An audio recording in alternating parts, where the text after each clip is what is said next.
আমাদের আইয়ুবী সাহেবের বাবা নাই। আজকে যদি এখানে থাকতেন কলিজা ঠান্ডা হয়ে যাইতো। আয় আল্লাহ, আজকের এই আয়োজনের বরকতে তার কবর জান্নাত বানায়া কলিজা ঠান্ডা করে দেন। এই যে পার্শ্বে কবরস্থান, কতজন আর আপনজন ওখানে পড়ে আছে। অনেকের মাও নাই, বাবাও নাই। আজকে কত বাহাদুরি করিয়া চলো রে বাবা। চোখের সামনে যদি মরণ আসিয়া যায়, তাকায় তাকায় দেখবা, কথা বলার আর শক্তি হবে না। আজকে আমি বলি, আমার বাড়ি, আমার গাড়ি, আমার সব।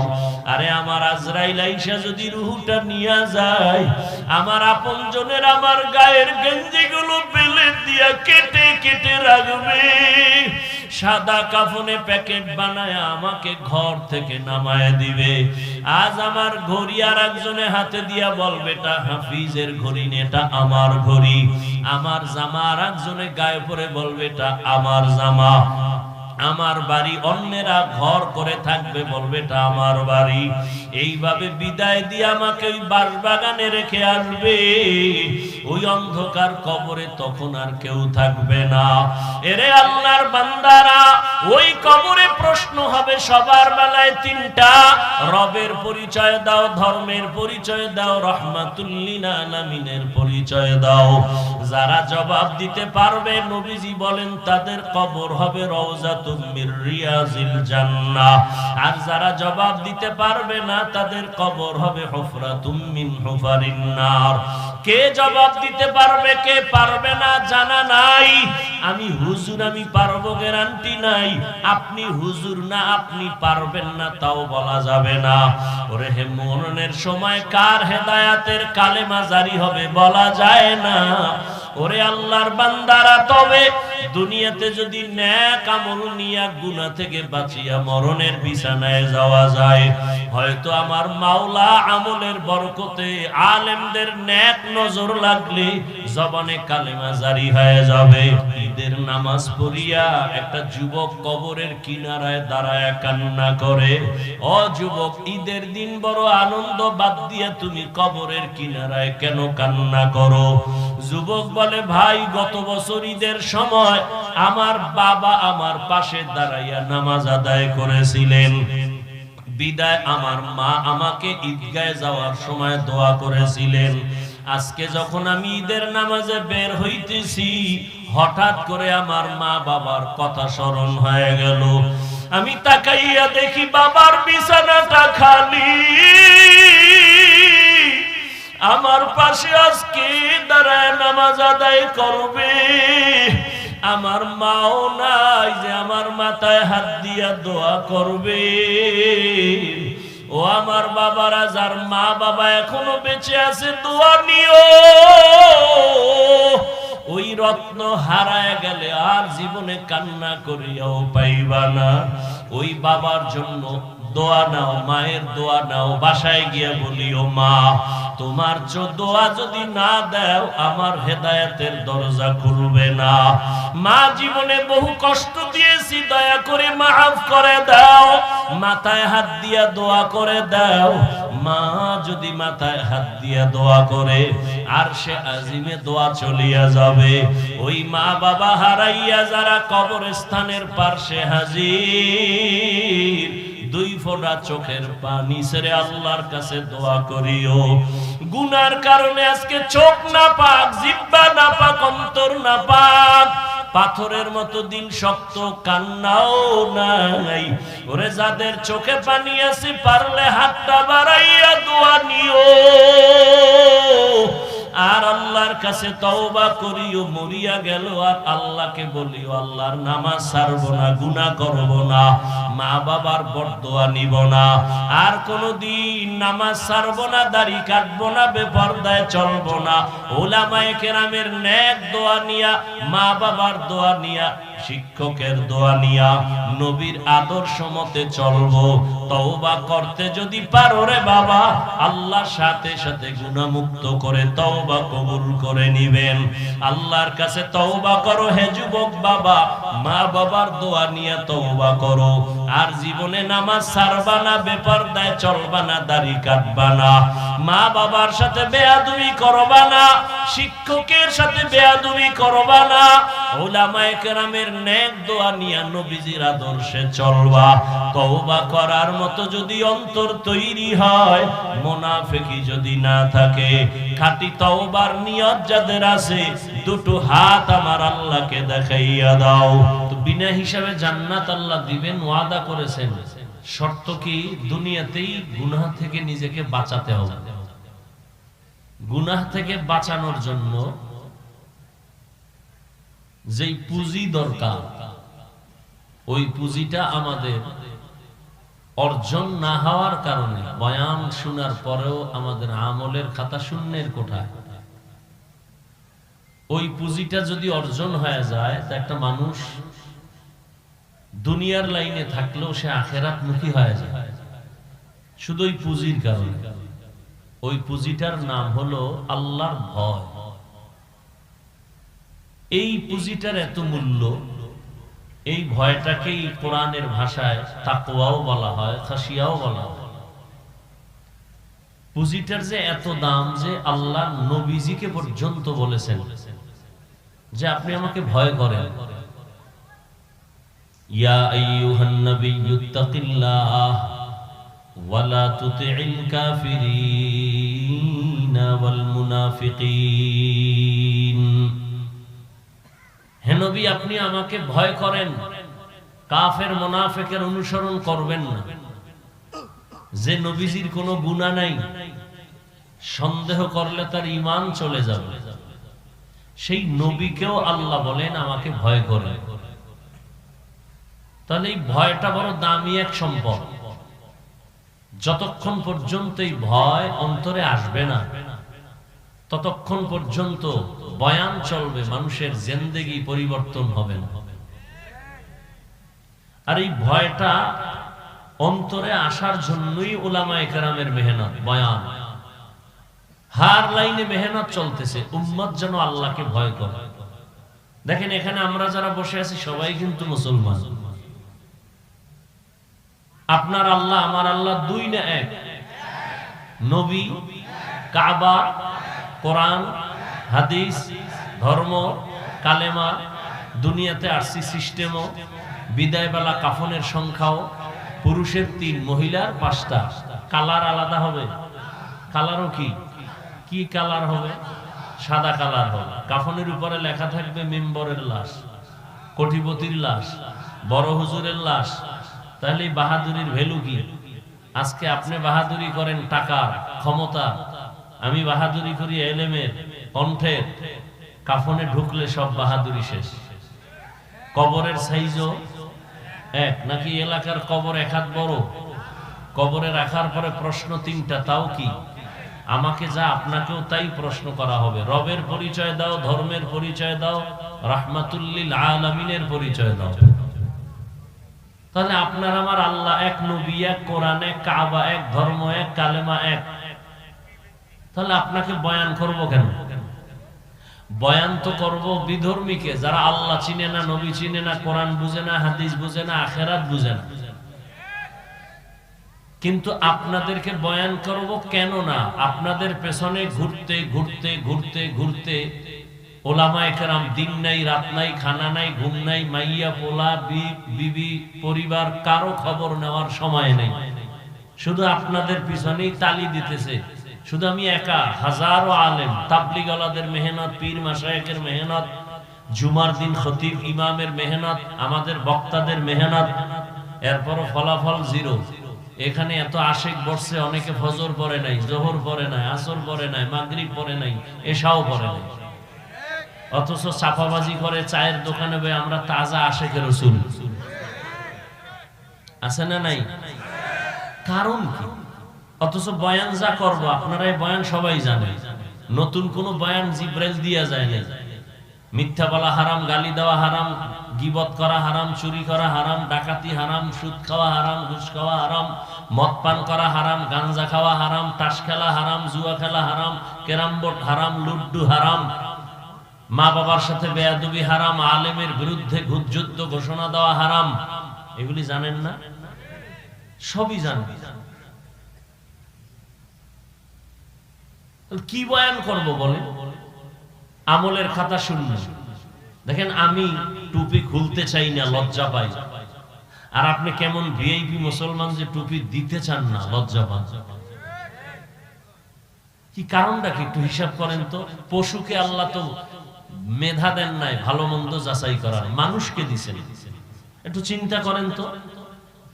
আমি দাড়ি কাটলে লজ্জা পাই, আপনার রাখতে লজ্জা পান। কি আজীব ব্যাপার! কারণ কি? আমি মসজিদে না ঢুকলে লজ্জা পাই, আপনি ঢুকতে গেলে লজ্জা পান। আমি পর্দা না করলে লজ্জা পাই, আপনি পর্দা করতে গেলে লজ্জা পান। আমি হারাম খাইতে গেলে লজ্জা পাই, আপনি হালাল খাইতে গেলে লজ্জা পান। বিষয় কি? ওই পুঁজি একটা, আল্লাহর ভয় নাই। কার ভয় নাই? হরকে দারাদ খৌফে হক দর দিল মাদাম জান্নাতুল মাওয়া দেহদ ওরা মাকাম জুজবা হক ছি জে মখাজ ইনসুজা ফজলে উআ মস্ত দর জুমলা জাহান। এই আল্লাহর ভয়টা যখনই আসবে, আসা মাত্র সে যদি স্কুলে পড়ে নামাজ ধরে ফেলবে, কলেজে পড়লেও দাড়ি রেখে ফেলবে।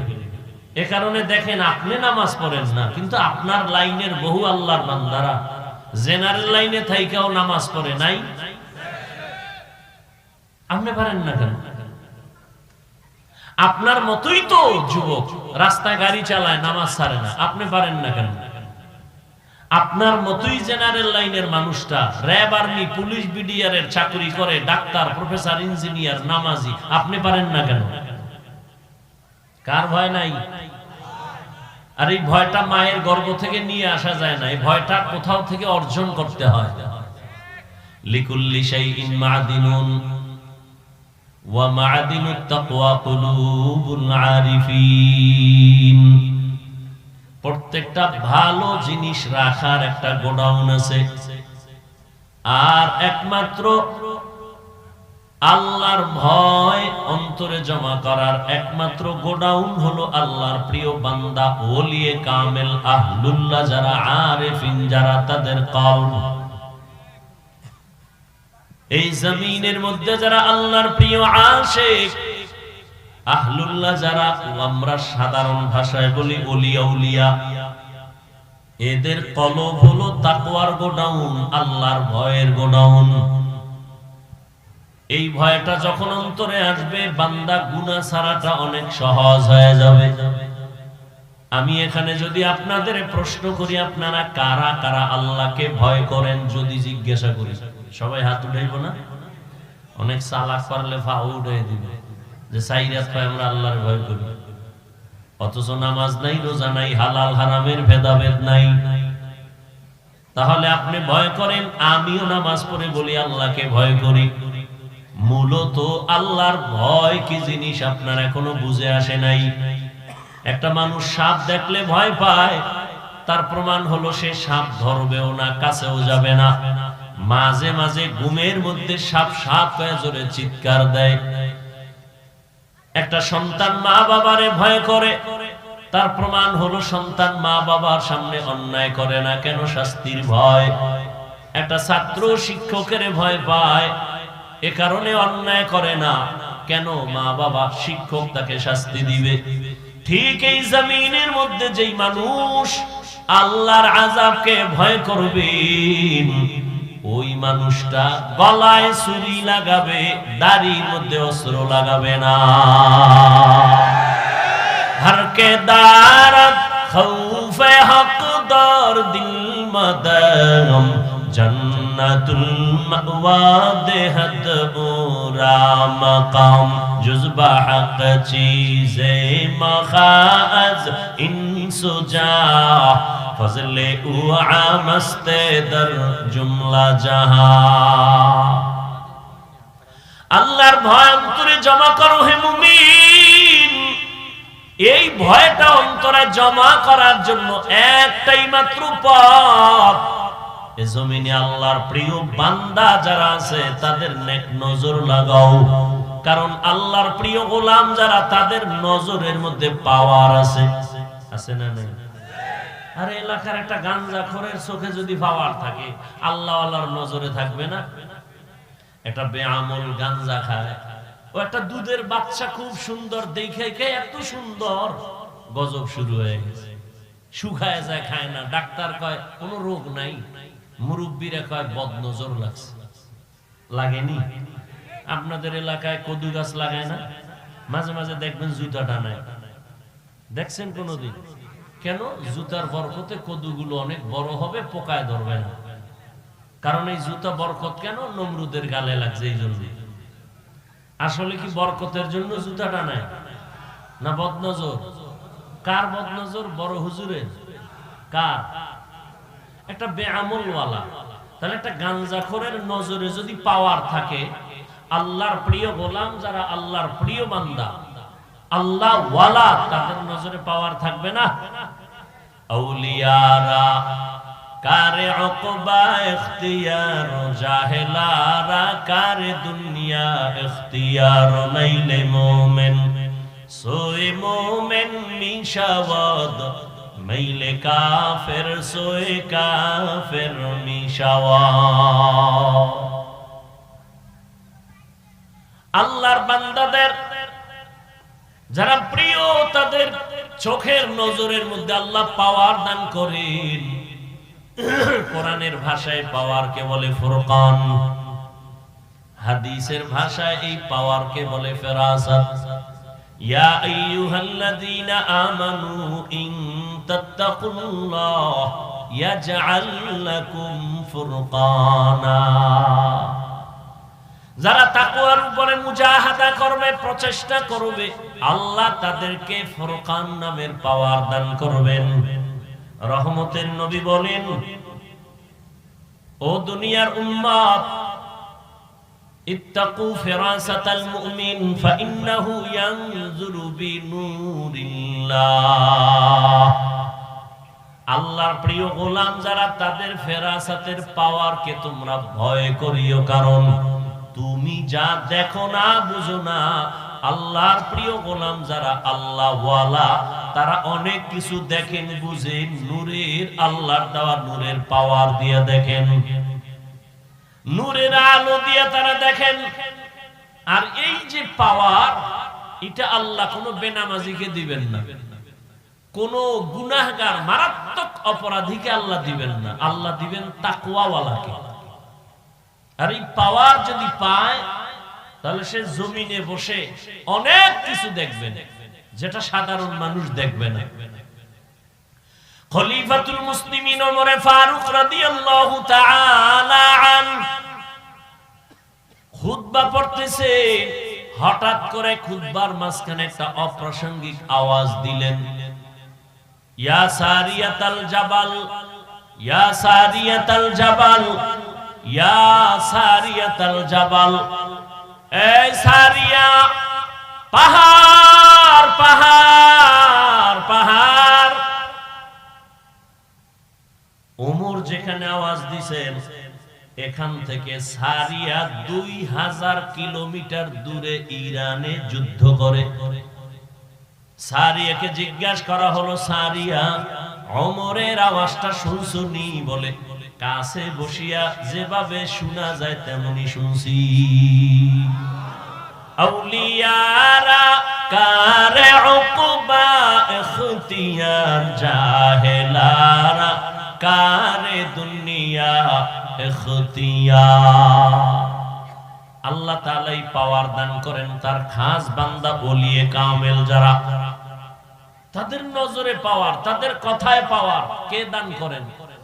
তবে এই পাওয়ার কোন ভণ্ডকে আল্লাহ দিবেন না, কোন বেনামাজিকে দিবেন না, বেপরদাওয়ালাকে পাওয়ার দিবেন না। যদি দুনিয়ার কোন ভণ্ড বেপরদাওয়ালা এরকম আজগুবি কোন পাওয়ার দেখায়, সেটা আল্লাহর দেওয়া না, ওটা নিজের বানানো। বলে নিজে বানায় কেমনে? জাদু করে, নয় জিন দিয়ে করে, কুফুরি কালাম টালাম করে, এই সমস্ত চালাকি করে। আল্লাহর দেওয়া পাওয়ার না। আল্লাহর এই পাওয়ার কোন বেনামাজিকে দিবেন, ভালো করে মনে রাখবেন। আমাদের দেশে বহু ভণ্ড আছে, নামাজ নাই, রোজা নাই, পর্দা নাই, অনেক কিছু দেখায়। এই দেখানোটা জিনের দ্বারা দেখায়, ভিন্ন কিছুর দ্বারা দেখায়, অবৈধ পন্থায় দেখায়, আল্লাহর পক্ষ থেকে না। কথা বুঝেননি? খুব বুঝার চেষ্টা করবেন। وَأَمَّا مَنْ خَافَ مَقَامَ رَبِّهِ وَنَهَى النَّفْسَ عَنِ الْهَوَى فَإِنَّ الْجَنَّةَ هِيَ الْمَأْوَى। আল্লাহর আদালতে দাঁড়াইয়া হিসাব দেওয়ার ভয়। এই জমিনের মধ্যে একজন মুসলমান শাসক, শুধু শাসক না, আল্লাহর প্রিয় বড় বান্দা। আপনারা নাম সবাই জানেন, বাদশা হারুন রশিদ। নাম জানেননি? ঘুমাইতেছেন? হারুন রশিদের স্ত্রীর নাম কি? জুবায়দা খাতুন। কেমন বাদশা আর কেমন বউ! জুবায়দা কোরআনের হাফেজা, তার বাড়ির মধ্যে 100 মহিলা কাজ করে, সব কোরআনের হাফেজা। জুবায়দা সিদ্ধান্ত নিয়েছেন, আমার পুরো বাড়ির মধ্যে 24টা ঘন্টার মুহূর্তে, সেকেন্ডে সেকেন্ডে কোরআনের তেলাওয়াতের আওয়াজ হবে। এমন ভাবে টাইম করে দিলেন, এক একজন মহিলাকে বললেন, তুমি আধা ঘন্টা কোরআন তেলাওয়াত করবা, এরপরে তুমি কাজে যাইবা, এরপরে আরেকজন মহিলা তেলাওয়াত শুরু করো। তুমি কিছুক্ষণ তেলাওয়াত করে কাজে যাও, আবার আরেকজন তেলাওয়াত করবে, আরেকজন কাজে যাও। এইভাবে শিডিউল করে দিয়েছেন। জুবায়দার বাড়ি এখন 24 ঘন্টাই কোরআনের তেলাওয়াতের আওয়াজ। জুবায়দার স্বামী বাদশা হারুন রশিদ, তিনি একদিন দেশের বড় বড় উলামায়ে কেরামদের রাজপ্রাসাদে দাওয়াত দিলেন, দুপুরের খানার আয়োজন করলেন। উলামায়ে কেরাম আসলেন, যথেষ্ট পরিমাণ আপ্যায়ন করলেন। খানা দানার পরে বাদশা হারুন রশিদ সিংহাসনে বসে উলামায়ে কেরামদের সম্মানের সাথে খোঁজ খবর নিয়ে বললেন, মেহমানদারি ঠিক আছে নি? বলে হ্যাঁ। বলে, আমি যে আপনাদের এত সুন্দর আপ্যায়ন করলাম, আমার একটা উদ্দেশ্য আছে। উলামায়ে কেরাম বলেন, কি উদ্দেশ্য?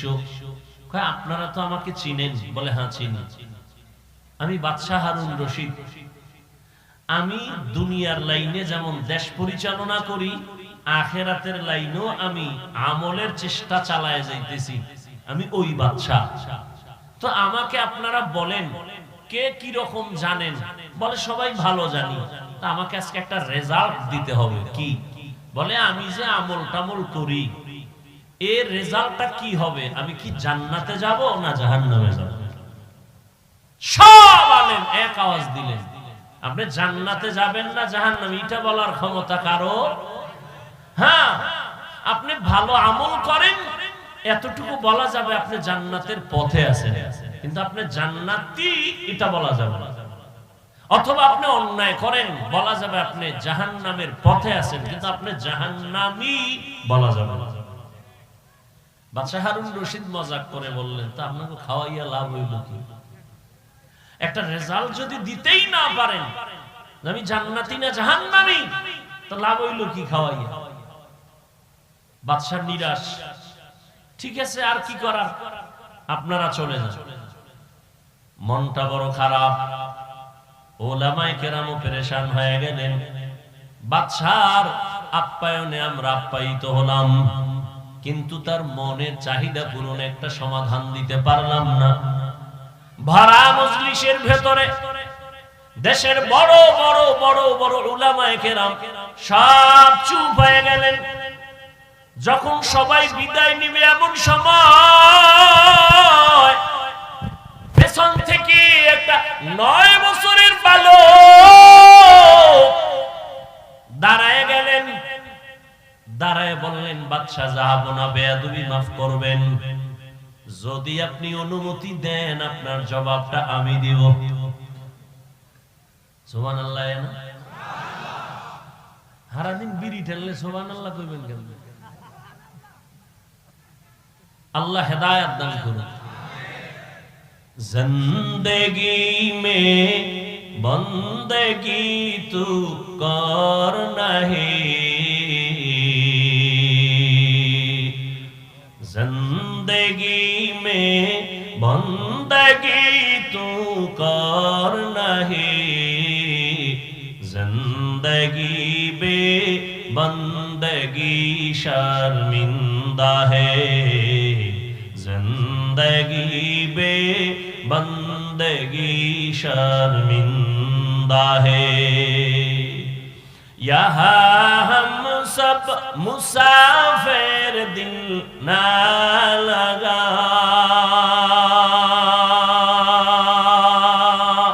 अहले दिल की नजर से रूह करता जा, शाह दौलत सब फकीर गर नेक नहीं, शाह दौलत सब फकीर गर नेक नहीं, जिंदगी में बंदगी तू कर नहीं, जिंदगी में बंदगी तू कर नहीं, जिंदगी बे बंदगी शर्मिंदा है, जिंदगी बे बंदगी शर्मिंदा है, जिंदगी में बंदगी कुन बंदगी, बंदगी बे जिंदगी शर्मिंदगी। 9 বছরের বালক দাঁড়ায় গেল। বাদশা বলে ওকে আসার সুযোগ দাও। 9 বছরের বালক সামনে দাঁড়াইয়া বলেন, বাদশা জাহাপনা আপনার প্রশ্নটা কি আবার বলেন। বলে আমার প্রশ্ন হলো আমি বাদশা হারুন রশিদ জান্নাতি নাকি জাহান্নামী। 9 বছরের বালক বলে জবাবটা তো আমি দিব। বলে হ্যাঁ, তবে আপনার কাছে প্রশ্ন, যে প্রশ্ন করে সে কি উপরে, না যে জবাব দেয় সে একটু বড়। বাদশা হারুন রশিদ বলে জবাব যিনি দিবে তুলনামূলক তো কিছু সময়ের জন্য হলেও সে বড়। 9 বছরের বালক বলে বেয়াদবি ক্ষমা করবেন, আমাকে সিংহাসনে বসাইয়া আপনি নিচে নেমে আসেন। বাদশা তো দুনিয়াদার গাদ্দার না, বাদশা তো একটু দিনদার, অহংকারী ভাব নাই। উজিরকে বলে নিচে আমাকে বসার বিছানা দাও, 9 বছরের সন্তানটাকে আমার সিংহাসনে উঠাও। বাদশা হারুন রশিদ নিচে চলে গেলেন। 9 বছরের বালক বাদশা হারুন রশিদের সিংহাসনে বসিয়াই মাত্রই বলে আল্লাহ যাদের ইলমের নূর দান করেন তাদের সম্মান তো এমনই হয়। আল্লাহ যাদের ইলম দান করেন তাদের সম্মান তো এমনই হয়। এত বড় বাদশা আসছে নিচে বসে গেছে, আর ইলমের বরকতে আল্লাহ আমাকে অনেক উপরে উঠায় দিলেন। এটা আমার চেহারার গুণে না, ইলমের বরকতের কারণ। ইলমেরা এজাজ করদান বেহিসাব, খলকেরা দাদান জবাবে বাসওয়াব, হক না দারত দোস্তে খলকাজারেরা, নিস্তে ই খসলত একে দিনদারেরা। ইলম ওয়ালার থেকে জমিনে সম্মানিত আর কেউ নাই। মহামারী করোনায় তাকাইয়া দেখছো, স্কুল বন্ধ, কলেজ বন্ধ, চাকরি বন্ধ, ব্যবসা বন্ধ, ফ্যাক্টরি বন্ধ, দোকান বন্ধ, গাড়ি ঘোড়া বন্ধ, পুরা দুনিয়াটা স্তব্ধ হয়ে গেল। ইতিহাস ভুলে যাইও না রে জাতি, ভালো করে মনে রাখিও। এই জমিনে সব বন্ধ হয়ে গেল, কিন্তু কোরআনের একটা মাদ্রাসাও বন্ধ হয় নাই। এ সম্মানকে দিছেন। চেয়ারম্যানের চেয়ারের মেয়াদ শেষ, এমপির মেয়াদ শেষ, মন্ত্রীর মেয়াদ শেষ, এসপি সাহেবের মেয়াদ শেষ, কিন্তু কোরআনওয়ালা যে চেয়ারে বসে চেয়ারের কোনো মেয়াদই নাই। এটা শেষ কিসের? কোনো কি নাই। কোরআনওয়ালা আগেও যেমন বাদশা, এখনো বাদশা, কিয়ামতের দিনও হবে বাদশা। আপনাদের এই এলাকায় ঘরের অভাব নাই, বিল্ডিং এর অভাব নাই। আল্লাহর কসম, কোরআনওয়ালা বিল্ডিং এর যেই পরিমাণ দাম, এই এলাকায় এই পরিমাণ দামের একটা বিল্ডিংও নাই। কেন এত দাম? আল্লাহর কোরআনের বরকত, ইলমের বরকত। এরে আল্লাহর বান্দা, মহামারী করোনায় দুনিয়াদারেরা মাস্কের উপরে মাস্ক, ট্রিপল মাস্ক লাগায়া বসে আছে, মরবে না। কয় মাস্ক? এখনো অনেকে মাস্ক লাগায় মরার ভয়ে। আমরা হুজুরেরা জীবন ভর ওয়াজ করছি, খানার আগে দোনো হাত ধুইয়া খাইও, সুন্নত মানে না, হুজুরগো কথা কামে লাগে না। মাওলায় কানে ধরাইয়া কোন হাত ধোয়াইছে, এমন ধোয়াই ধুইতেছে, এখনো ধোয়। পকেটের মধ্যে মেডিসিনের বোতল লয়, ফাঁকে ফাঁকে ধোয়, আর মাঝে মাঝে কয় হুজুর ধুইবেন নি। তুমি কিয়ামত পর্যন্ত যদি ধো, কোনো সওয়াব নাই, কারণ আমরা দুই সুন্নত হিসাবে, তুমি ধো মরার ভয়। ট্রিপল মাস্ক লাগাইছে, মরবে না। বাবারে করোনায় ধরে ফেলছে, কুলাঙ্গার দুইটা শিক্ষিত সন্তান বাবার কাছে যায় না, করোনা মরবে। এলাকার গরিবের টাকা দিয়া কয় বাবার লাশটা রাস্তায় ফেলে দিয়ে আস। ইতিহাস ভুলে যাইও না রে বাবা। লোকেরা টাকা পাইয়া লাশটারে টেনে টেনে রাস্তার পাশে দিয়া ফেলাইলো। ছেলেরা আর জানালা দিয়েও তাকায় নাই, বাবার লাশের জানাজা হলো না, গোসল হলো। ইতিহাস ভুলে যাইও না রে মুমিন।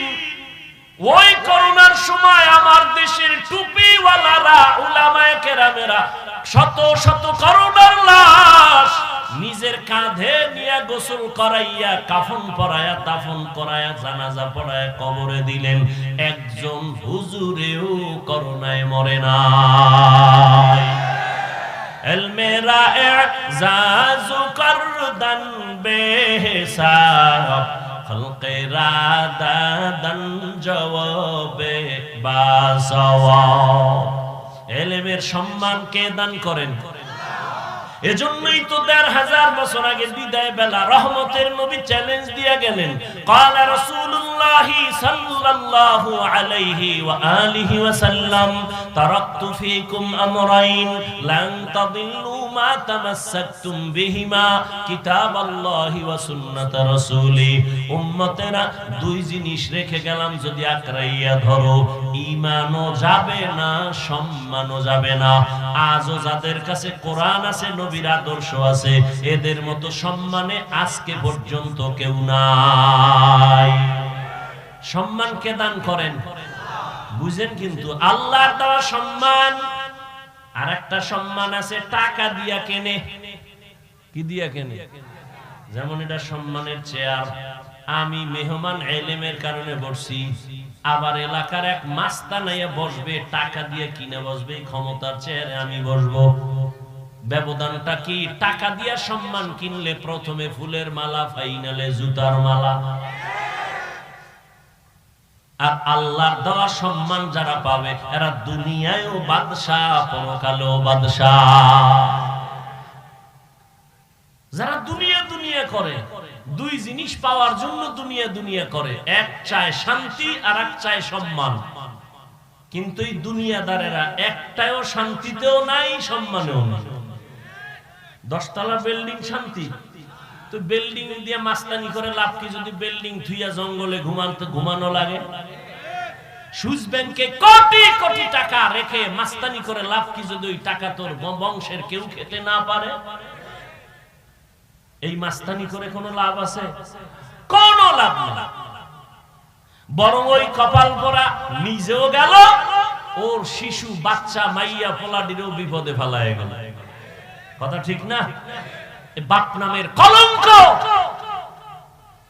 অথচ বাপ হওয়া উচিত আদর্শ বাবা। সন্তান গর্ব করবে আমার বাবা আদর্শ বাবা। কয়জন বাবারে নিয়ে সন্তান গর্ব করবে? ওই আজকে একজনে বলল মাদ্রাসায় বৈশাখ ছেলের ব্যাপারে পরিচিত, কয় বাবারে মারতে যায়। আমি বললাম কারণ কি? এটা তো অন্যায়, কিন্তু কারণটা কি? কারণ আছে। কারণ হইল গজবের মোবাইল নিয়া কি করতে না পারে তাই করে। ঘরে ঘরে ঘরে ঘরে জেনা চলে, জেনা চলে সারা রাত। ছেলে এক রুমে ঘুমায়, সেও মোবাইল দিয়ে জেনা করে। চোখের জেনা, কানের জেনা, জবানের জেনা, অন্তরের জেনা। মেয়ে আর এক রুমে ঘুমায়, সেও সারা রাত মোবাইল চালায়। স্ত্রীও মোবাইল চালায়, স্বামীও মোবাইল চালায়। ঘরটা পুরা জেনার কারখানা বানাইছে। উচিত ছিল আল্লাহর গজব পইরা ধ্বংস হয়ে যাওয়া। ঘুম থেকে উঠা দেখা উচিত ছিল চেহারাটা শুকর হয়ে গেছে। কেন হয় না? মুহাম্মদের উম্মত হওয়ার কারণে হয় না। চিল্লিনারে নবীর উম্মতেরা কেমন মায়ার নবী আমার। যেই নবী জীবনে কোনদিন একটা মিথ্যা কথা বলেন নাই রে মুমিন। যেই নবী কোনদিন তার জবান মোবারকে কোনদিন একটা গালি দেন নাই। হাজারো গালি শুনছেন, একটা গালির জবাবও দেন নাই। প্রত্যেকটা মানুষ যদি চিন্তা করে, স্বামী হইয়া যদি চিন্তা করে রহমতের নবী স্ত্রীর সাথে কেমন আচরণ করছেন, শুধু এতটুকু ভাবে। কি করছেন জানার দরকার নেই, শুধু ভাববে নবী কি আচরণ করছেন। জানি না, কিন্তু কি করছেন অবশ্যই ভালো করেছেন। শুধু এতটুকু ভাবলে কোন স্বামী স্ত্রীর উপরে জুলুম করবে না। প্রত্যেকটা বাবা যদি ভাবে রাসূল সন্তানের সাথে কেমন আচরণ করছেন, শুধু এতটুকু ভাববে, ওই বাবা কোনোদিন সন্তানের উপরে জুলুম করবে না। প্রত্যেকটা সন্তান যদি এইভাবেই ভাবে, কারণ আমার নবী তো আদর্শ। দুই জিনিস ধরে রাখলে ঈমান যাবে না, সম্মান যাবে না। রহমতের নবী আমার ওই দুই জিনিস দিয়ে গেলেন। এখনো যদি ধরে রাখে, যাদের কাছে আছে খালি আলেম না, দুনিয়ার লাইনেও যদি এই দুই জিনিস যারা ধরে রাখছে, তারা এখনো সম্মানে আছে, কোনো পেরেশানি নাই। ইজ্জত আল্লাহ তাদেরকে দিবেন, সম্মানও দিবেন, ঈমানও ঠিক আছে। ওই 9 বছরের বালক সিংহাসনে বসিয়া কয়, ইলমের সম্মান তো এমনই হয়, ইলমের কারণে সম্মান। এই সম্মান আল্লাহ দান করেছেন। এই ইলমের বরকতের কারণে তো এই এলাকায় সম্মান, এই ছাত্রদেরও সম্মান। যার কাছে ইলমের নূর আছে, তার কাছে কোনোদিন অসম্মান গিয়া ধাক্কা লাগবে না। আমি একদিন মাদ্রাসায় বইসা ওই যে মক্তবে ছোট ছোট পোলাপান পড়ে বাচ্চারা, নবী কইছে ইলম শিখলে সম্মান। তোরা তো আলেমও নাই, মাত্র আলিফ বাতা পইরা অর্ধেক পড়ছো, আম পড়া পড়ছো, যতটুকু পড়ছো ততটুকু সম্মান কিন্তু তোরা পাইতেছো। ভাই কেমনে? আমি যখন বাড়ি যাও, তোর ভাই বোন আছে নি? কহা আছে। তোর আম্মা জান সবাইরে অর্ডার দেয়, তোরে দেয় না। ভাই বোনেরা কয়, ওরে কও না কেন? মা কয় হাফেজ সাহেব। মা কয়নি? হ্যাঁ হাফেজ সাহেব বাড়ি এসে 3-4 দিন বেড়াইতে। ওর বাড়ি তো এটা না, ওর বাড়ি তো মাদ্রাসা। মা অর্ডার দেয় না কেন? আমার বাচ্চাটা কোরআন পড়ে। মজা কইরা আনন্দে কয় হাফেজ সাহেব, অথচ কোনো কোরআন শরীফ পুরোপুরি নিতেও পারে নাই। যতটুকু আল্লাহর ইলম অন্তরে নিছে, ততটুকু সম্মান মায়ের থেকেই শুরু হয়ে গেছে। বাবাও মোহাব্বত করে, সম্মান করে। ওরে কোনো কাজের অর্ডার দেয় না, অন্য ভাই বোনের অর্ডার দেয়, এটা কর সেটা কর। মাদ্রাসায় পড়ার ছেলেটারে অর্ডার দেয় না। আল্লাহ সম্মান এখনো রাখছেন। এই সম্মান নেওয়ার জন্য বান্দা জমিনে ইলম ওয়ালার সাথে সম্পর্ক লাগাও। 9 বছরের বালক বলে, বাদশা এবার আবার প্রশ্ন করেন। বাদশা বলে, আমি বাদশা হারুন রশিদ জান্নাতি না জাহান্নামী বলো। 9 বছরের বালক বলে, রে বাদশাহ আমার একটা প্রশ্ন আছে। বলে কি? জীবনে আপনার কোনোদিন এমন ঘটনা ঘটছে নাকি? বলে কি? আপনি চাইলেই সুন্দরী রমণী রূপসী পাইয়াও জিনা করতে পারতেন, এমন সুযোগ পাওয়ার পরেও বিনা দ্বিধায় কোনো চাপে না, শুধু আমার আল্লাহর কাছে জবাব দেওয়ার ভয় আপনি জিনা করেন নাই। এমন কোন ঘটনা আপনার হইছে? বাচ্চা হারুন রশিদ চোখের পানি ছেড়ে দিছে, দিয়া কয় রে বাবা, এই রকম ঘটনা একবার আর দুইবার না, বহুবার আমার সামনে এ দেশের বড় সুন্দরী আসছে, আমি চাইলেই গুনাহ করতে পারতাম, তবে আল্লাহর আদালতে দাঁড়াইয়া হিসাব দেওয়ার ভয় আমার অন্তরে জমা যখন হয়ে গেছে, আমি একবারও জিনা করব দূরের কথা, দুই চোখ দিয়া সুন্দরের দিকে তাকাইও নাই। আমার অন্তরে ভয়, আমি মালিকের আদালতে কেমনে দাঁড়ায়া জবাব দিব। এই রকম কয়েকবার হয়েছে, আমি সুযোগ পাইছি কিন্তু আল্লাহর ভয়ে গুনাহ করি নাই। 9 বছরের বালক কয়, আমি নিশ্চিত বললাম আপনি বাদশা হারুন রশিদ জান্নাতি। সব উলামায়ে কেরাম দাঁড়ায় গেল। আমরা এত বড় বড় আলেম, কেউ বলতে পারি নাই তুমি 9 বছরের বালক, কেমনে বলেছো বাদশা হারুন রশিদ জান্নাতি? 9 বছরের বালক বলে, আমি 9 বছরের হলে কি হবে? আল্লাহ আমাকে ইলম দান করেছেন, ইলমের নূর। আমি দলিল ছাড়া বলি নাই, ডাইরেক্ট আমি কোরআন থেকে দলিল দিব। বয়স কম এই জন্য ইলম কম না। কয়েক মাস আগে এক মাদ্রাসায় বয়ান করতে গিয়া একটা ছাত্রের পাগড়ি দিলাম, 8 বছর বয়স, 6 মাসে হাফেজ হয়ে গেছে। আর আপনি এত বড় পণ্ডিত, আদর্শ লিপি 10 পৃষ্ঠা মুখস্থ পারেননি? পারেন? 10 পৃষ্ঠার আদর্শ লিপি এটাই পারেন না, আর 8 বছরের সন্তান 6 মাসে হাফেজ। কার কুদরত? আম্মা জান আয়েশা রাদিয়াল্লাহু তাআলা আনহা রহমতের নবীর সাথে 6 বছরের বয়সে বিবাহ। ও পর্দার আড়ালের আম্মা জানেরা, ভালো করে শুনেন। আম্মা জান আয়েশা রাদিয়াল্লাহু তাআলা আনহার 6 বছর বয়সে নবীর সাথে বিয়ে হয়ে গেল। 9 বছর বয়সে আম্মা জান নবীর ঘরে আসলেন। 18 বছর যখন বয়স, রহমতের নবী দুনিয়া থেকে চলে গেলেন। হিসাবটা বুঝলে বলেন, আম্মা জান আয়েশা নবীজির ঘর করলেন কতদিন? 9 বছর। টোটাল বয়স কত? আমগো বোনদের তো 18তে বিয়েই হয় না। আবার এর মধ্যে আরেক দলে আগুন জ্বালায় দিছে, বাল্য বিবাহ হবে না, আছে না নাই? একদলে আগুন লাগায় বাল্য বিবাহ চলবে না, তো কি চলবে? কয় আকাম চলবে। আকাম, বিবাহ চলবে না, আকাম চলবে। এই যত আকাম হচ্ছে, বাল্য বিবাহ বন্ধ করে যারা আকামের রাস্তা খুলে দিছে, সবগুলোর একটা অংশ এই বিবাহ বন্ধকারী আল্লাহর দুশমনের আমলনামায় চলে যাবে।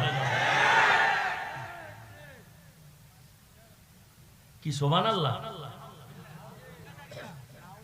কয় ভাই দাওয়াত, কা আলহামদুলিল্লাহ। কয় আপনার বাড়ি? কয় নাউজুবিল্লাহ।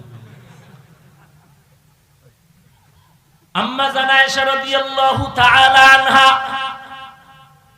মাত্র 9 বছর রহমতের নবীর ঘর করেছেন। এই 18 বছরের বয়সের 9 বছরে আম্মা জান কি পাইলেন?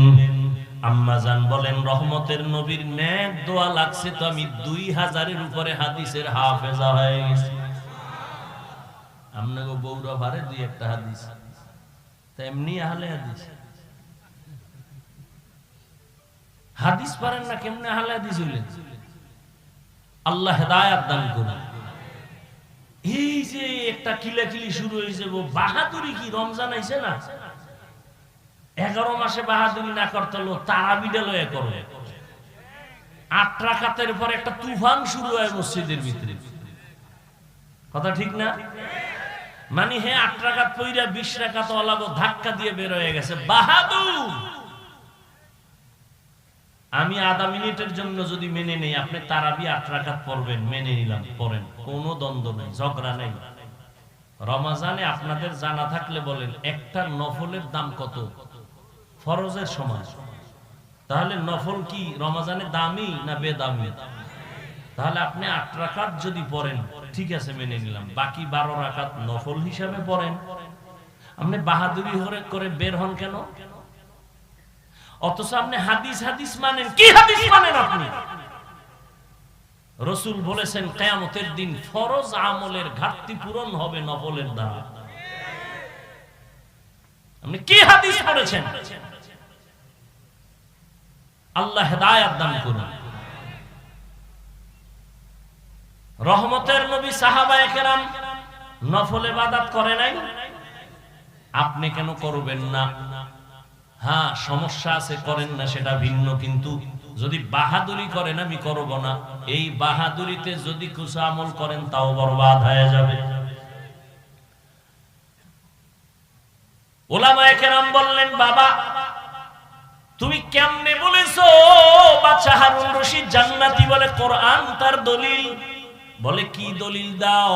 বাচ্চা এই আয়াত দিয়ে দলিল দিয়ে দিলেন, ওয়া আম্মা মান খাফা মাকামা রাব্বিহি ওয়া নাহান নাফসা আনিল হাওয়া ফাইন্নাল জান্নাতা হিয়াল মাওয়া। আল্লাহ ওয়াদা করেছেন আল্লাহর আদালতে দাঁড়াইয়া হিসাব দেওয়ার ভয় যারা দুনিয়াতে গুনাহ থেকে নিজেকে বাঁচায়া চলবে, আল্লাহ ওয়াদা করেছেন আমি তাকে অবশ্যই বিনা হিসাবে জান্নাত দিয়ে দিব। আতিনা ফি দারে দুনিয়া না হাসান, আতিনা ফি দারে উকবা না হাসান, ইয়া গিয়াসাল মুস্তাগীসিন ইহদিনা লিফতিখারা বিল উলুমে ওয়াল গিনা। হর গড়ি দে মে কো তু তৈয়ার है जो न मांगे उससे तू बेजार है। এই 9 বছরের বালক কেমনে কোরআনের দলিল দিয়ে বলে ফেললো? আল্লাহ তাআলা এই জন্য ইলমের ভান্ডার সব দুনিয়ায় দেয় নাই, সামান্য একটু ইলম দিয়েছেন।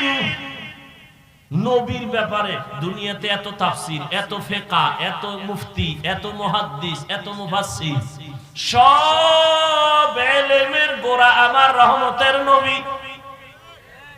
সব ইলমের গোড়া আমার রহমতের নবী।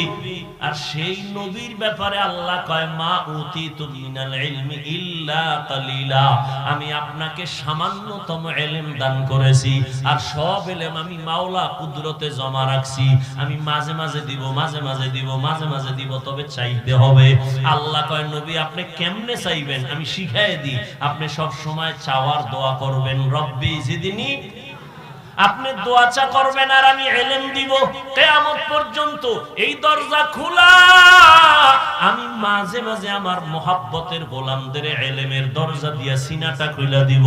ইলমের নূর তার সিনায় যখন ঢেলে দিব, ওই বান্দা সামান্য কিছু ইলম থাকলেও পাওয়ার হবে তার অনেক বেশি।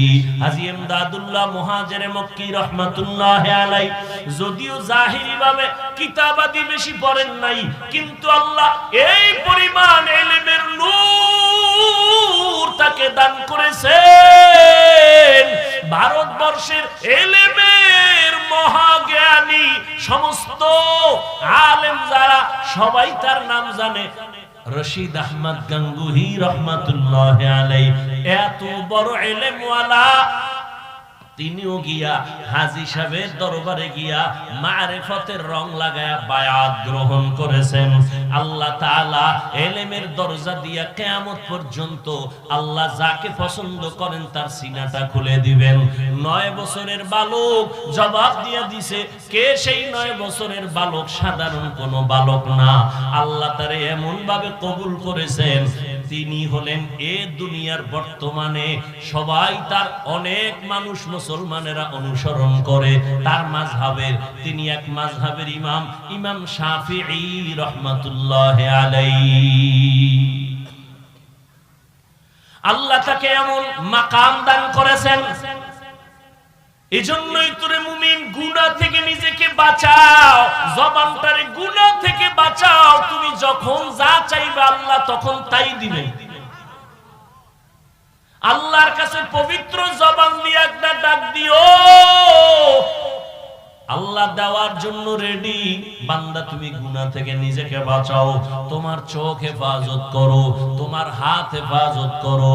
এই আল্লাহর ভয় যদি অন্তরে জমা করতে চাও, এই ভয়টা নেওয়ার একমাত্র ঠিকানা আল্লাহ ওয়ালাদের নেক নজর। আল্লাহ ওয়ালাদের নেক নজর লাগাইয়া অন্তরকে পরিশুদ্ধ করো, গুনাহ থেকে মুক্ত হও। দেখবা তোমার সিনাটাও আল্লাহ ইলমের নূর দিয়া ভরপুর করে দিবেন। এই ভয়টা, এই আল্লাহর মুহাব্বতের ভয় যখন অন্তরে জমা হবে, ওমরের অন্তরের মধ্যে ভয়টা চলে আসছে। আবু জাহিল্লা 13 বছর নবীর বয়ান শুনিয়াও কালেমা পড়ে না। কেন? তার অন্তরের মধ্যে আল্লাহর ভয় জমা করতে পারে নাই। আর 27 বছরের এক যুবক তরবারি নিয়ে যায় নবীকে জবাই করার জন্য। নবীরে দেখা মাত্রই তরবারি ফালাইয়া কালেমা পড়ে ফেললো। আবার নবী এমন ভাবে তাকে তাওয়াজ্জু দিয়ে দিলেন, তরবারিটা হাতে নিয়া বেঈমানের মোকাবেলায় দাঁড়ায় বলে, রে বেঈমানেরা আমার সামনে দাঁড়াও, যদি ইসলামের বিরুদ্ধে, নবীর বিরুদ্ধে কথা বলতে চাও আমার সামনে দাঁড়াও, মুহাম্মদের প্রয়োজন হবে না, আমি ওমরের তরবারি যথেষ্ট হয়ে যাবে। আল্লাহর ভয় এই পরিমাণ তার অন্তরে আল্লাহ ঢুকাইলেন। ওমর এখন যেই পথ দিয়া যায় শয়তান ওই পথে চলে না। একটা যুবক ছেলে একটা মদের বোতল নিয়ে রাস্তা দিয়ে হাঁটে, আনন্দ করে, হঠাৎ করে তাকায় দেখে ওমর আসতেছে, অন্তরের মধ্যে ভয়। ও আল্লাহ তুমি ওমরের হাত থেকে বাঁচাও, কারণ ওমর কথার আগে তরবারি চালায়। ওই লোকটা যুবক মদের বোতল নিয়ে চুপচাপ দাঁড়ানো। ওমর চোখে চোখ লেগে গেল। কিছু দূর কাছে আইসা কয়, এই যুবক কি আছে বোতলে, আমার হাতে দাও। বোতলটা যখন দিতে চায় না, যুবক কাঁপতেছে, কয় ভয় পাইস না, বোতলটা আমার হাতে দে। দেওয়া মাত্র ওমর নিয়ে দেখে পুরা বোতলে এক ফোঁটা মদও নাই, পুরা বোতলটাই দুধের দ্বারা সাদা। আল্লাহর ভয়।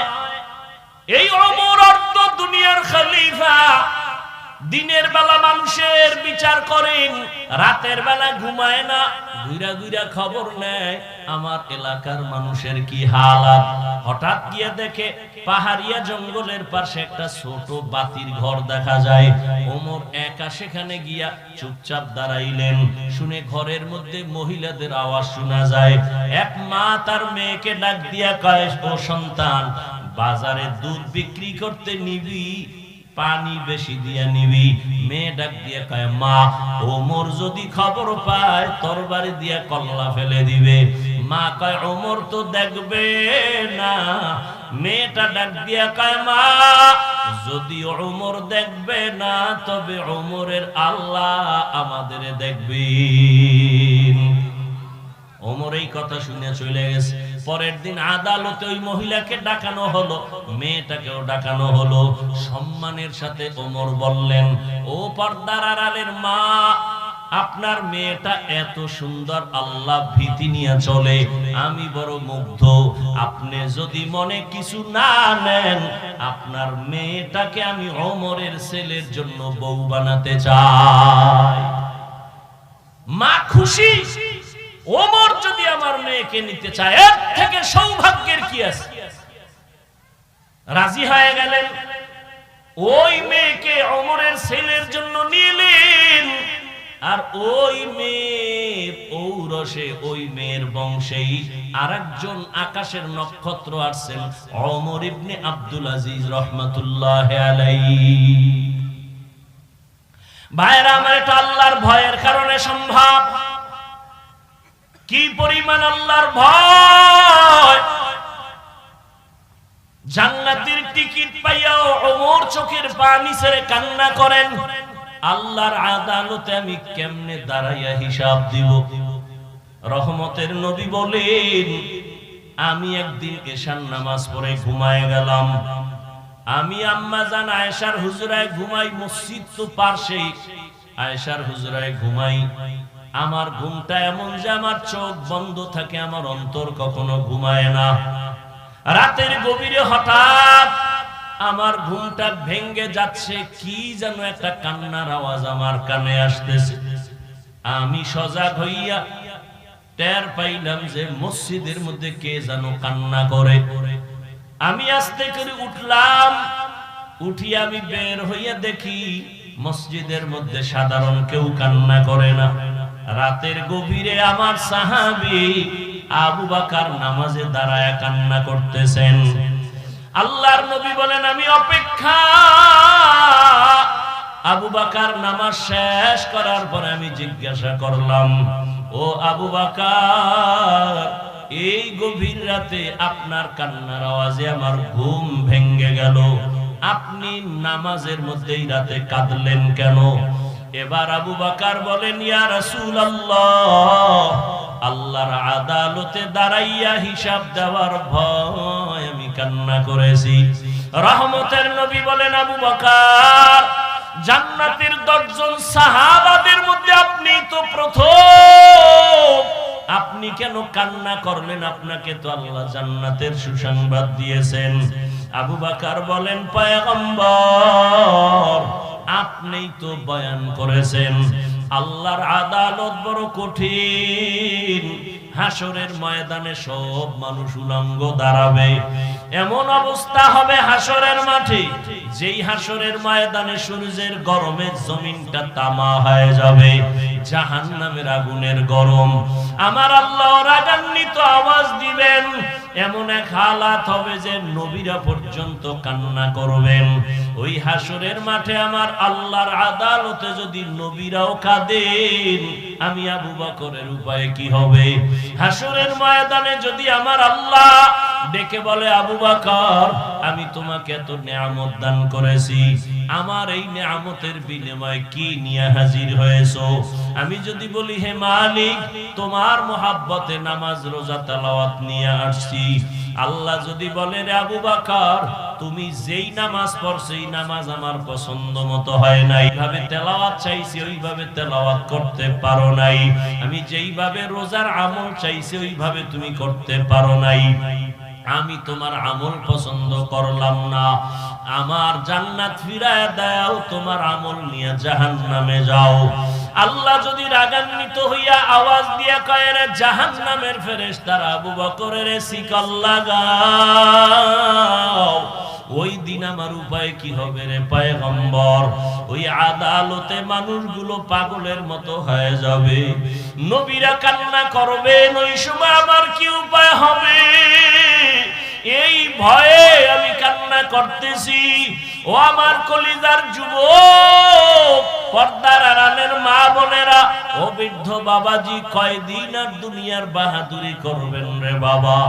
দেখতে দেখতে হায়াতের সামনে কত যুবক চলে গেল।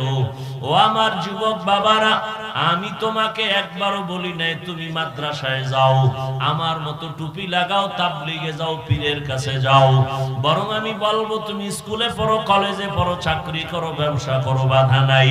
তবে অনুরোধ, তুমি নবীর আদর্শওয়ালা ডাক্তার হও, ইঞ্জিনিয়ার হও, মা বাবার সাথে বেয়াদবি করিয়া কপাল নষ্ট করিও না, শিক্ষকের সাথে বেয়াদবি করে কপাল করিও না, ওলামায়ে কেরামের দোয়া নিয়ে নবীর মোহাব্বতে সামনের দিকে আগাও। শুরুতেই বলেছিলাম, তোমার মতো কত যুবক জেনারেল লাইনে থাকিয়াও নামাজ ছাড়ে না, বেপরদায় চলে না। তোমার মতো কত যুবক রাস্তায় গাড়ি চালায়, নদীতে মাছ ধরে, জমিনে কাজ করে, নামাজ পড়ে। বলো বাবা, তুমি কেন পারবা না? এই যে পার্শ্বে কবরস্থান, কতজন আর আপনজন ওখানে পড়ে আছে, অনেকের মাও নাই, বাবাও নাই। আজকে আজকে কত বাহাদুরি করিয়া চলো রে বাবা, চোখের সামনে যদি মরণ আসিয়া যায়, তাকায় তাকায় দেখবা, কথা বলার আর শক্তি হবে না। আজকে আমি বলি আমার বাড়ি, আমার গাড়ি, আমার সব। আরে আমার আজরাইল আইসা যদি রুহুটা নিয়ে যায়, আমার আপনজনের আমার গায়ের গেঞ্জিগুলো বেলে দিয়া কেটে কেটে রাখবে, সাদা কাফনে প্যাকেট বানায় আমাকে ঘর থেকে নামায় দিবে। আজ আমার ঘড়ি আর একজনে হাতে দিয়া বলবে এটা হাফিজের ঘড়ি, এটা আমার ঘড়ি।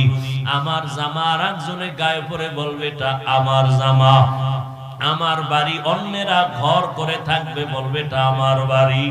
এইভাবে বিদায় দিয়ে আমাকে ওই বাঁশবাগানে রেখে আসবে, ওই অন্ধকার কবরে তখন আর কেউ থাকবে না। এরে আল্লাহর বান্দারা, ওই কবরে প্রশ্ন হবে সবার বেলায় তিনটা। রবের পরিচয় দাও, ধর্মের পরিচয় দাও, রহমাতুল লিল আলামিনের পরিচয় দাও। যারা জবাব দিতে পারবে, নবীজি বলেন তাদের কবর হবে রওজাতুম মির রিয়াজিল জান্নাহ। আর যারা জবাব দিতে পারবে না, তাদের কবর হবে হুফরাতুম মিন হুফারিন নার। কে জবাব দিতে পারবে, কে পারবে না জানা নাই। আমি হুজুর, আমি পারবো গ্যারান্টি নাই। আপনি হুজুর না, আপনি পারবেন না তাও বলা যাবে না। ওরে হে, মরণের সময় কার হেদায়াতের কালেমা জারি হবে বলা যায় না। ওরে আল্লাহর বান্দারা, তবে দুনিয়াতে যদি নেক আমল নিয়া গুনাহ থেকে বাঁচিয়া মরণের বিছানায় যাওয়া যায়, হয়তো আমার মাওলা আমলের বরকতে, আলেমদের নেক নজর লাগলে জবানে কালেমা জারি হয়ে যাবে। ও আমার যুবক বাবারা, পর্দার আড়ালের মা বোনেরা, কয়দিন আর দুনিয়ায় থাকবেন? ও পর্দার আড়ালের মা, আপনার মতো কত মা পর্দা করে, নামাজ পড়ে, মোবাইলে সময় নষ্ট করে না, স্বামীর মাল খেয়ানত করে না। আপনারা কেন পারবেন না রে মা? সন্তান আল্লাহ দান করেছেন, একটা সন্তানকে আপনি ভালো আদর্শওয়ালা বানায় যান। ঈদের নামাজ পড়িয়া একটা যুবক কবরের কিনারায় দাঁড়ায় কান্না করে। ও যুবক, ঈদের দিন বড় আনন্দ, বাদ দিয়ে তুমি কবরের কিনারায় কেন কান্না করো? যুবক বলে, ভাই, গত বছর ঈদের সময় আমার বাবা আমার পাশে দাঁড়াইয়া নামাজ আদায় করেছিলেন। বিদায় আমার মা আমাকে ঈদগাহে যাওয়ার সময় দোয়া করেছিলেন। আজকে যখন আমি ঈদের নামাজে বের হইতেছি, হঠাৎ করে আমার মা বাবার কথা স্মরণ হয়ে গেল। আমি তাকাইয়া দেখি বাবার বিছানাটা খালি, আমার পাশে আজকে দাঁড়ায় নামাজ আদায় করবে। আমার মাও নাই যে আমার মাথায় হাত দিয়া দোয়া করবে। ও আমার বাবারা, যার মা বাবা এখনো বেঁচে আছে, দোয়া নিও। ওই রত্ন হারায় গেলে আর জীবনে কান্না করিয়াও পাইবা না। ওই বাবার জন্য দোয়া নাও, মায়ের দোয়া নাও। বাসায় গিয়া বলিও, মা, তোমার দোয়া যদি না দাও, আমার হেদায়েতের দরজা খুলবে না। মা, জীবনে বহু কষ্ট দিয়েছি, দয়া করে মাফ করে দাও। মাথায় হাত দিয়া দোয়া করে দাও। মা যদি মাথায় হাত দিয়া দোয়া করে, আর সে আজিমে দোয়া চলিয়া যাবে। ওই মা বাবা হারাইয়া যারা কবরস্থানের পাশে হাজির, দুই ফোঁটা চোখের পানি ছেড়ে আল্লাহর কাছে দোয়া করিও। গুনার কারণে আজকে চোখ না পাক, জিহ্বা না পাক, অন্তর না পাক, পাথরের মতো দিন শক্ত, কান্নাও নাই। ওরে যাদের চোখে পানি আছে, পারলে হাতটা বাড়াইয়া দোয়া নিও। আর আল্লাহর কাছে তওবা করিও। মরিয়া গেল আর আল্লাহকে বলিও, আল্লাহর নামাজ ছাড়বো না, গুনাহ করব না, মা বাবার বরদোয়া নিব না, আর কোনদিন নামাজ ছাড়বো না, দাড়ি কাটবো না, বেপরদায় চলবো না। উলামায়ে কেরামের নেক দোয়া নিয়া, মা বাবার দোয়া নিয়া, শিক্ষকের দোয়া নিয়া, নবীর আদর্শ মতে চলবো। তওবা করতে যদি পারো রে বাবা, আল্লাহর সাথে সাথে গুনাহ মুক্ত করে তওবা কবুল করে নিবেন। আল্লাহর কাছে তওবা করো হে যুবক বাবা, মা বাবার দোয়া নিয়ে তওবা করো। আর জীবনে নামাজ ছাড়বা না, বেপরদায় চলবা না, দাড়ি কাটবা না, মা বাবার সাথে বেয়াদবি করবা না, শিক্ষকের সাথে বেয়াদবি করবা না, উলামায়ে কেরামের নেক দোয়া নিয়ে নবীজির আদর্শে চলবা। তওবা করার মতো যদি অন্তর তৈরি হয়, মুনাফিকি যদি না থাকে, খাঁটি তওবার নিয়ত যাদের আছে, দুটো হাত আমার আল্লাহকে দেখাইয়া দাও। আয় আল্লাহ, হাতগুলো কবুল করে নেন, তওবা কবুল করে নেন। আয় আল্লাহ, এই কবরস্থানে রাখিয়া কত আপনজন এখানে হাজির, আর কোনদিন তাদের সাথে দেখা হবে না, আর বাবা বলিয়াও ডাকতে পারবে না। আয় আল্লাহ, আমাদের আইয়ুবী সাহেবের বাবা নাই, আজকে যদি এখানে থাকতেন কলিজা ঠান্ডা হয়ে যাইতো। আয় আল্লাহ, আজকের এই আয়োজনের বরকতে তার কবর জান্নাত বানায়া কলিজা ঠান্ডা করে দেন। আমাদের সবাইকে তওবাওয়ালা জীবন দান করেন, গুনাহমুক্ত হইয়া উলামায়ে কেরামের পরামর্শ নিয়া নবীজির আদর্শে চলার তৌফিক দান করেন। আমিন।